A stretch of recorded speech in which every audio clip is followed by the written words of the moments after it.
Doctor साहब आपका बहुत बहुत शुक्रिया। ये फरमाइएगा कि जो पाकिस्तान की इकॉनमी इस वक्त है वो राइट डायरेक्शन में या नहीं, क्योंकि सऊदी अरब का जो दौरा है प्राइम मिनिस्टर साहब का, गवर्नमेंट ये क्लेम कर रही है कि बहुत कामयाब हुआ है, वहां से बहुत पैसा आएगा, सरमायाकार आएंगे।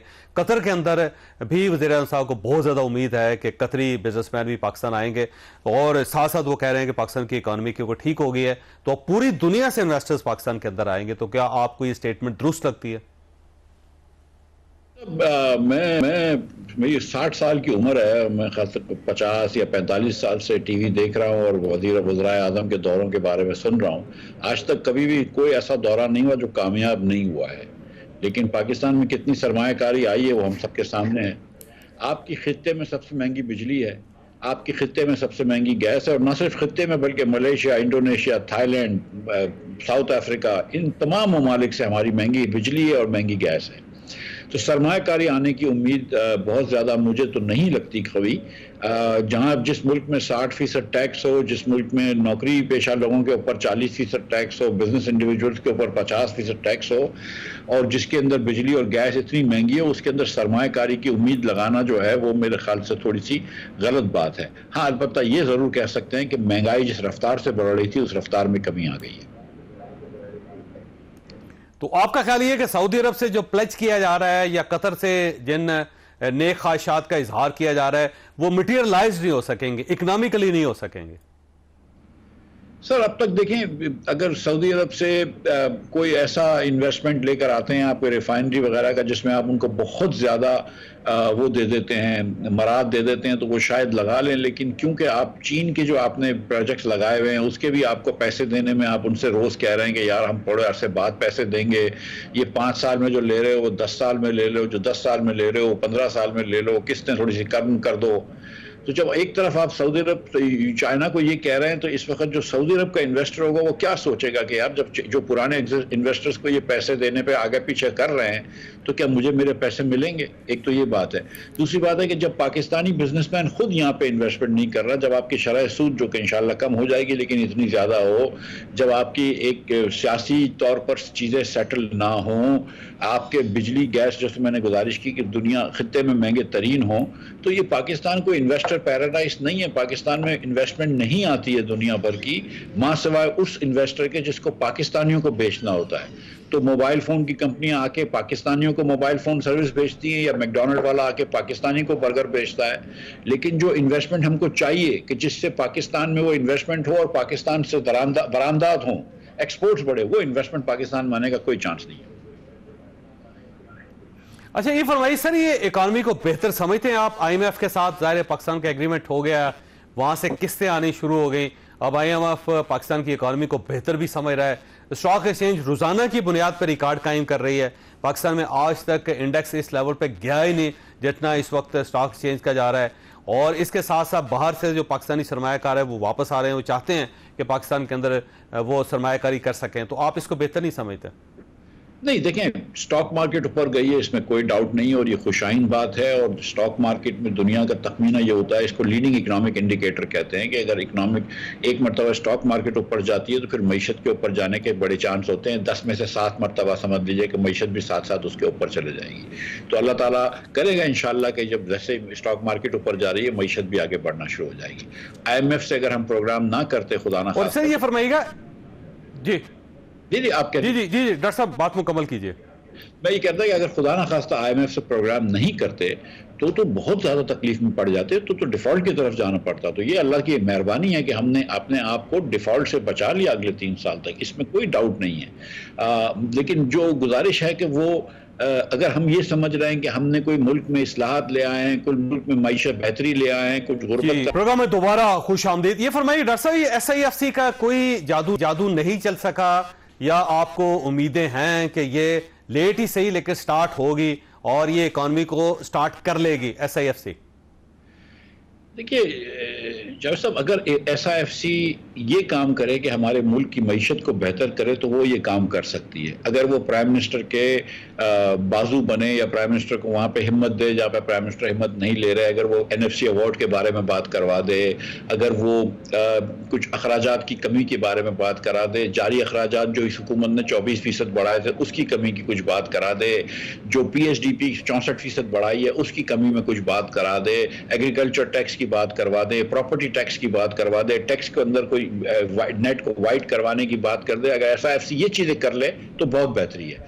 लेकिन अगर आप ये समझ रहे हैं कि मुल्क के हालात ऐसे ही हों, यहाँ पे टैक्स रेट इतना ही हो, बिजली के बिल्स इतने ही हों, गैस के बिल्स इतने ही हों, और फिर SIFC जाकर किसी बाहर मुल्क के लोगों को बोलेगी तुम पाकिस्तान में आके इन्वेस्ट करो, तो ये मुमकिन नहीं है। ये मेरे ख्याल से SIFC भी के लिए मुमकिन भी नहीं है और किसी और ऑर्गेनाइजेशन के लिए भी मुमकिन नहीं है। तो जहां तक मैं अंडरस्टैंड कर सका हूं आपकी बात को कि पहले एक इंफ्रास्ट्रक्चर बनाना पड़ेगा गवर्नमेंट को जिसको देख के सरमायाकार पाकिस्तान आ सकें, और पाकिस्तान की जो इकोनॉमिकल रियलिटीज हैं वो डिफरेंट है। तो जब बाहर से दुनिया देखती है तो उसे कोई बहुत ज्यादा फ्रूट नजर नहीं आता पाकिस्तान की इकोनॉमी में, इसलिए वो नहीं आ रहे। एग्जैक्टली आई मीन ये, और मेरा मकसद फिजिकल इंफ्रास्ट्रक्चर नहीं है। देखिए हमारे पास बिजली है लेकिन हमारी बिजली रिलायबल नहीं है। हमारी बिजली गर्मियों के सख्त गर्मी में बिजली चले जाती है, सख्त सर्दी में गैस चले जाती है, हर वक्त आपका टेलीफोन का, अब इस वक्त मोबाइल फोन का मसला है। पानी पूरे पाकिस्तान में कहीं नहीं आता, या कम से कम कराची में तो नहीं आता, पीने का लायक तो पानी कहीं नहीं आता। तो जो हुकूमत ने जिंदगी मुश्किल कर रखी है उसके अंदर आसानी करे, हुकूमत बिजली को सस्ता करे, इसकी तरफ निचकारी की तरफ जाए, ये फॉरन डिस्कोर्स बेचे। आप जो है वो अगर खित्ते की क्या बल्कि मतलब तमाम जो डबल इनकम पाकिस्तान से जिन ममालिक की उनसे भी महंगी बिजली अगर आप बेचें और फिर आप एक्सपेक्ट करें कि कोई आदमी आके यहाँ फैक्ट्री लगा के जूते बनाए, पतलून सिए या जो भी करके एक्सपोर्ट करेगा, तो ये मुमकिन नहीं है। आप जितनी भी कोशिश कर लें, आप SIFC कर लें या कोई और को भेज दें, ये मुमकिन नहीं है। आपको कंपनीज को लाने के लिए पाकिस्तान में पाकिस्तान को बेहतर करना होगा। पाकिस्तानियों से पहले पाकिस्तान में इन्वेस्टमेंट करवाएं, उसके बाद दूसरा है। आज PIA की बिडिंग में आपने देख लिया कि 6 लोग शुरू हुए थे, एक बिड आई है आपके पास। तो हमने पाकिस्तान को जरा सा अगर बेहतर कर ले तो फिर खुद लोग चल के आएंगे हमारे पास। लेकिन अगर हम सिर्फ ख्वाहिशात कर लें और MOUs पे साइन कर लें वज़ीर आज़म जाके बाहर टूर्स पे, तो उससे कुछ नहीं होगा। अच्छा ये फरमाइएगा, आपको मियां शहबाज शरीफ साहब से कोई उम्मीद है कि वो मामलात को सेटल कर लेंगे, बेहतर कर लेंगे? विजन उनका ब्रॉड है, वो बाहर से कुछ ना कुछ ले आएंगे, पाकिस्तान की इकोनॉमी को स्टार्टअप कर लेंगे? देखिए हो सकता है कि उनको इस चीज का कोशिश हो कि वो मुल्क को बेहतर कर लें, लेकिन मैं नहीं समझता कि इनके पास जो ये 5 साल के लिए इलेक्ट हुई गवर्नमेंट, जितने अरसे भी चले, लेकिन इलेक्ट तो 5 साल के लिए हुई। जब ये इलेक्ट हुई तो फौरन इनको NFC अवार्ड के बारे में बात करनी चाहिए थी, फौरन इनको अखराजात कम करने के बारे में बात करनी चाहिए थी। इन्होंने 24% जारी अखराज बढ़ा दिए, इन्होंने PSDP 1 पैसा नहीं काटा। तो या तो इनको इदराक नहीं है कि मुल्क कितनी मुश्किल में है, और आपने जो IMF ने मुश्किल आपको कही थी, आपने उससे ज्यादा मुश्किलें पाकिस्तान के अवाम के ऊपर ढाई हैं। मुझे बताइए कि क्या इन्होंने कोशिश की कि तनख्वाहदार तबके के ऊपर टैक्स कम हो, बल्कि बढ़ा दिया? क्या इन्होंने कोशिश की कि कंपनीज के ऊपर टैक्स कम हो? नहीं। रिफॉर्म ये नहीं होता कि आप बिजली और गैस के निर्ख जो है वो ज्यादा से ज्यादा कंज्यूमर को पास ऑन कर दें। रिफॉर्म ये होता है कि आप उनके अंदर इस्लाहत लेकर आए ताकि अखराजात कम हो। आप बात तो करते हैं कि 18 रुपए फी यूनिट आपको बिजली वो देनी पड़ती है फिक्स्ड कॉस्ट, लेकिन आप तो 70 रुपए चार्ज कर रहे हैं। जो अब 20% आप बिजली की तरसील और तकसीम में खो देते हैं उसका कौन जिम्मेवार है? जो 10% के बिल आप नहीं लेते उसका कौन जिम्मेदार है? तो हुकूमत पाकिस्तान के, मैं किसी के दिल में नहीं जानता हूं, नीयत तो सबकी साफ होंगी, मैं नीयत वो कभी भी डाउट नहीं करता, लेकिन नजर नहीं आ रहा कि इन्होंने कोई भी इस्लाहात करी हो, नजर नहीं आ रहा कि इन्होंने कोई ऐसे मुस्बत इकदाम उठाए हों कि जिसकी वजह से पाकिस्तान के कारोबार के अंदर कुछ फौकियत मिले, पाकिस्तान के गरीब की मुश्किल आसान हो। ऐसा तो कुछ भी नजर नहीं आ रहा। अच्छा अब सर, अगर आपकी गवर्नमेंट होती, आप प्राइम मिनिस्टर होते या शायद खाकान अब्बासी साहब प्राइम मिनिस्टर होते, इंडिपेंडेंट होते, एक ही पेज होता जिस तरह इस गवर्नमेंट के पास है, तो आप क्या क्या ऐसे इकदाम करते जिससे पाकिस्तान की इकोनॉमी बेहतर हो सकती है? सर 5-6 चीजें करना बहुत जरूरी है। ये बात समझें सर के 1990 में आप पाकिस्तान दुनिया का, जनूबी एशिया का सबसे अमीर मुल्क था। आज जनूबी एशिया में हम गरीब तरीन मुल्क हो गए हैं। आप ये बात समझें कि जहां हम दुनिया से थोड़े से पीछे होते थे, अब हम दुनिया से बहुत पीछे हो गए। जब ये बात आप समझेंगे तो आपको ये समझ में आएगा कि हमारा निज़ाम नाक़िस है, इस निज़ाम के अंदर पैबंद नहीं लगा सकते, इसको होलसेल चेंज करना पड़ेगा। आपको लोकल गवर्नमेंट्स को एम्पावर करना पड़ेगा ताकि बच्चे आपके पढ़ सकें। 2,65,00,000 बच्चे आपके आज स्कूल से बाहर हैं। अगर आप बच्चों को हमारे अनपढ़ रखेंगे तो कोई ऐसी माशी पॉलिसी नहीं है जिससे माशियत अच्छी हो जाएगी। अगर आप जितनी मेहनत इन्होंने की है अमेंडमेंट्स के ऊपर, 26वीं अमेंडमेंट जो पहले सितंबर में रात के अंधेरे में कर रहे थे, फिर अक्टूबर के रात के अंधेरे में किए, उतनी मेहनत कर लेते तो लोकल गवर्नमेंट रिफॉर्म हो जाता और लोकल गवर्नमेंट्स को पाकिस्तान में एम्पावर कर देते। 36 डिविजन्स की लोकल गवर्नमेंट एम्पावर हो जाती, उनका कंपटीशन होता, वो बेहतर होती। जितनी मेहनत इन्होंने करी है गरीब लोगों के ऊपर टैक्स लगाने की और तनख्वाहदार तबके के ऊपर टैक्स लगाने की, इतनी मेहनत कर लेते और NFC अवार्ड के लिए बैठ जाते और सूबों को लेके बैठ जाते कि देखो तुम लोगों के पास वाफर पैसे हैं, वफाक कंगाल के नहज पे है, इसको कुछ ठीक करते हैं तो शायद बेहतर हो जाता। जितनी मेहनत इन्होंने करी है बिजली और गैस के बिल बढ़ाने पे, इतनी मेहनत कर लेते तो शायद ज़राअत के ऊपर, बड़े बड़े जिम्मेदारों के ऊपर जिनके हजारों एकड़ की अराजियां हैं, उनके ऊपर तो कम से कम टैक्स लगा देते तो शायद दूध के ऊपर टैक्स ना लगाना पड़ता, शायद कलम के ऊपर और कागज के ऊपर टैक्स ना लगाना पड़ता। जितनी मेहनत इन्होंने करी है लोगों के ऊपर दीगर चीजों के टैक्स लगाने, इतनी मेहनत करते तो शायद कुछ अखराजात कम कर लेते। लेकिन आपने ये कसम खा ली है कि खर्चा नहीं कम करेंगे, इन्फ्लेशन से ज्यादा तेजी से खर्चे बढ़ाएंगे। आपने ये कसम खा ली है कि रिफॉर्म एक पैसे का नहीं करेंगे, खाली बस वक्त निकालेंगे। आपने सिर्फ वही कानून साजी करनी है जिससे आपकी कुर्सी पे आप बर्जुमान रहें, वो रहें। आपने कोई ऐसी कानून साजी नहीं करनी जिसमें आवाम की मुश्किल हल हो। आपने कोई ऐसी कानून साजी नहीं करनी कि जिससे आप निष्कारी जल्दी से कर सकें, जिससे आप लोगों के लिए कोई भला कर सकें। मुझे आप ये बताइए चौधरी साहब, और मैं सिर्फ ये हुकूमत की बात नहीं कर रहा हूं, PTI को देख लीजिए, PMLN को देख लीजिए, पीपल्स पार्टी को देख लीजिए, इन सब के पास आज हुकूमत है। सूबे की 2 पार्टियां इसमें वफाक की हुकूमत मिलकर कर रही हैं। आपने किसी एक सियासतदान से बात सुनी है कि कीमत दूध की किधर चले गई, कीमत आटे की किधर चले गई? ये बात करते हैं कि ये जेल में है, इसको जेल में डालेंगे, इसकी बीवी को पकड़ लेंगे, ये जज अपनी मर्जी का लगाना चाहता है, ये जज इसकी मर्जी का लगाना चाहता है। ये आपस में लड़ाई कर रहे हैं अपनी कुर्सी के ऊपर। शायद अब्बासी और मैं बात कर रहे हैं कि ये बहुत ये फरमाइएगा मिफ्ता साहब, ये फरमाइएगा कि इमरान खान साहब को राजी किए बगैर, उनको मेन धारे में, बुनियादी धारे में लाए बगैर, क्या ये गवर्नमेंट को रिफॉर्म्स कर सकती है, पाकिस्तान को बेहतर बना सकती है? सर ये चीज तो हमने देख ली ना, अगर इनको आइन साजी भी करनी होती है तो वो कर लेते हैं। ये भी चीज़ हमने देख ली कि जब इमरान खान साहब की पार्टी को लगा तो उन्होंने मौलाना साहब से बातचीत करी और कुछ मौलाना साहब के ऊपर मिलकर इन्होंने थोड़ी सी इसके जो आइन साइजी के अंदर बहुत बुरी चीज़ें थी उनको निकाला। अभी इसमें काफ़ी बुरी चीज़ें हैं लेकिन ज़्यादातर बुरी चीज़ों को निकाल दिया। ये चीज़ तो हमने देखी है। मैं ये समझता हूँ कि आज भी शहबाज शरीफ साहब को एज वज़ीर आज़म जो है वो बात करनी चाहिए। ये बात भी माने सर कि ये जो इंतखाबात थे, 18 के इंतखाबात भी मुतनाज़ा थे और 24 के इंतखाबात भी मुतनाज़ा हैं। और 18 में इमरान खान साहब की मदद हुई थी, 24 में नून लीग की मदद हुई है और 24 में जो मदद हुई है वो कुछ बहुत ज़्यादा मदद हुई है। ये बात माने और आप देखें कि यार ये सिर्फ गेम क्या कुर्सी का ही है या पाकिस्तान के अवाम का भी कोई हक है कि हमारा गरीब बच्चा जो है, अगर 2,65,00,000 बच्चे यानी कि 40% पाकिस्तानी बच्चा स्कूल में नहीं है तो क्या उसका हक है? अगर 41% पाकिस्तानी, 10 करोड़ पाकिस्तानी खते गुर्बत के नीचे रहता है तो उसका हक है या हमको वजीर ही बनना है, हमको वज़ीर आज़म भी बनना है? तो इन सबको मिलकर बैठना चाहिए। मिफ्ता इस्माइल ने और शाहिद अब्बासी ने वज़ारत छोड़ दी ना। हमने कहा यार कुछ मुल्क के लिए बेहतर करते हैं, अल्लाह ताला ने हम लोगों को बड़ा हमारे ऊपर नवाजा है तो कुछ बेहतर कर सकें। इनको भी इस तरह सोचना चाहिए।